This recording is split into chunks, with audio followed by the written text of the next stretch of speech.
बता दो साक्षी, इसका आंसर क्या होगा? सर √7।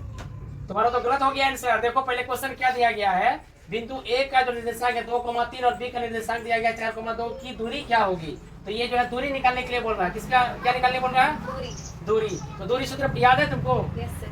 क्या होता है दूरी सूत्र? √x1 - x2 का whole square plus y1 - y2 का होल स्क्वायर। बिल्कुल सही। तो आएंगे देखो यहाँ पे क्या है, x1 का मान जो है ना, x1 का मान देखो हो जाएगा 2 और x2 का मान है ये वाला हो गया x2 का मान हो गया 4, ठीक है। और फिर y1 का मान अगर देखेंगे तो y1 का मान हुआ 3, तो लिख दे y1 बराबर 3 और y2 का मान होगा यहाँ पे 2, ठीक है।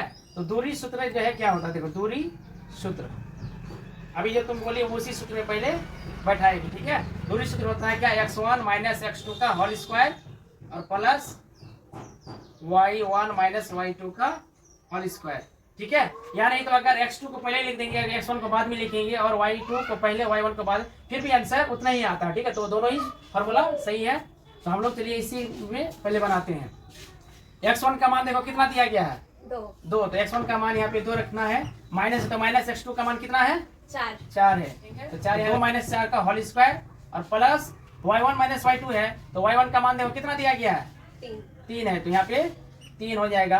माइनस y2 का मान कितना दिया है, 2 है। तो यहाँ पे 2 लिखना है, इसका होल स्क्वायर कर देंगे, ठीक है। अब फिर रूट अंडर यहाँ +2 यहाँ -4 है, तो -4 में +2 घटेगा तो कितना बचेगा, -2 होगा। -2 का स्क्वायर कर देंगे, ठीक है। तो -2 का स्क्वायर कितना हो जाएगा, 4 हो जाएगा, +4 हो जाएगा, ठीक है। और फिर 3 में 2 घटाएंगे तो कितना बचेगा, 1 और 1 का स्क्वायर करेंगे तो हो जाएगा 1। तो 4 और 1 को जोड़ेंगे तो कितना हो जाएगा, 5। तो आप देखते हैं कि यहाँ पे सही √5 जो है कहाँ पे दिया गया है, तो ये डी में दिया गया, तो डी हो जाएगा इसका सही ऑप्शन।